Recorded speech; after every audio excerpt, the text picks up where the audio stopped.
जवान सृष्टि कर जवान कथाटी आश्चर्य लगुले पूरापूरी सत। जवान छुट्टी रे आसी तैयारी करिबारे लागिछन्ती नुआ जवान देशर सुरक्षा पई भारतीय सेना रे जोग देबा पई मागणारे तालीम दे उत्साहित करूछन्ती जवान बंधु। ए हेउची जाजपुर जिला बिंझारपुर अंचलर। एही अंचल रे 15 जन युवक सेना रे नियोजित अछन्ती। हेले छुट्टी समय रे गां को आसी जवान माने युवक मानकु बिना पारिश्रमिक रे वर्ष तमाम तालीम प्रदान करछुंती। घर को छुट्टी काटिबा को आसी एभली काम करिबारे सेमानकु आत्मसंतोष मिलिथाय बोली सेमाने कहंती। स्थानीय अंचलर बेकार युवक मानकु भारतीय सेना रे नियुक्ति देबा पई वर्ष तमाम तालीम देउछुंती कार्यरत जवान। निजर चाकरी रु छुट्टी रे घर को आसती सब किंतु समय बीते तालीम देबारे। पाठ पढ़ा परे युव समाज सोशल मीडिया रे ओ गुली खटी रे समय बिताउथबा देखि एभली डिफेंस एकेडमी खोलिबार स्वप्न देखिथिले भारतीय सेनार जवान शेख उमर एवं तांको साथी।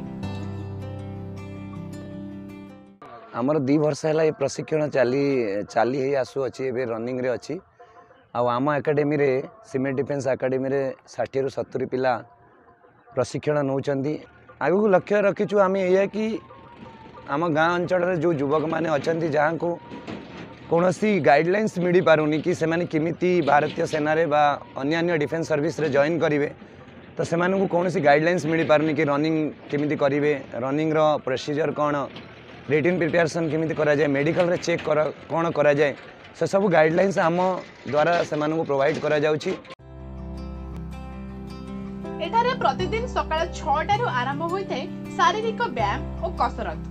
सेना रे नियुक्ति पई आवश्यक हेउथिबा समस्त दक्षतार विकास मध्य करा जायथाय। एही डिफेंस एकेडमी रे लंब डियान ठारू आरंभ करी विभिन्न कला कौशलर शिक्षा दिया जायथाय।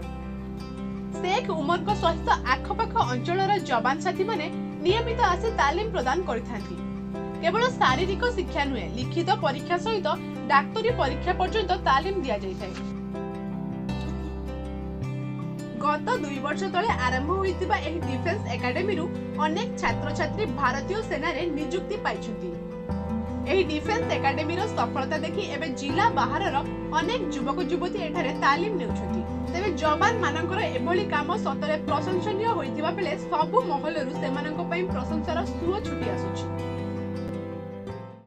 एठी 2 रु 2.5 वर्ष हेलानी हमर इंस्टिट्यूट को तो जतले प्रथम इंस्टिट्यूट खोलथले एठी 8-10 जन पिला आसुतले सेतबेले मु एपटे कॉलेज जाउथली देखुथली फ्री ऑफ कॉस्ट कोचिंग दिया जाउची बोली सुनुथली तो मु निजे देखिया पई आसीथली कि एठी सतर फ्री ऑफ कॉस्ट कोचिंग दिया जाउची कि नाही तो आसिला परे जाना पड़ला हां फ्री ऑफ कॉस्ट कोचिंग दिया जाउची।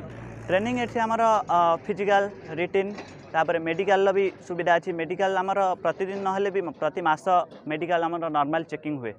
फिजिकल हमर रनिंग सहित जे कोनोसी डिफेंस जहाँ जहाँ दरकार जेमिति कि long jump, high jump, swimming भी हमर एई पाख नदी रे ट्रेनिंग दिया जाए। मो ये 2-3 मास आसिले ये फिजिकल ट्रेनिंग सब मागण शिखा जाऊँगी तो ये बहुत इंटरेस्ट लगिला। ये देखिकी झील मानू जो मुझी झील मानू देखा आसती ये ट्रेनिंग नौले तो। जाजपुर जिलूर हिमांशु कुमार पाढ़ी, कोणार्क न्यूज।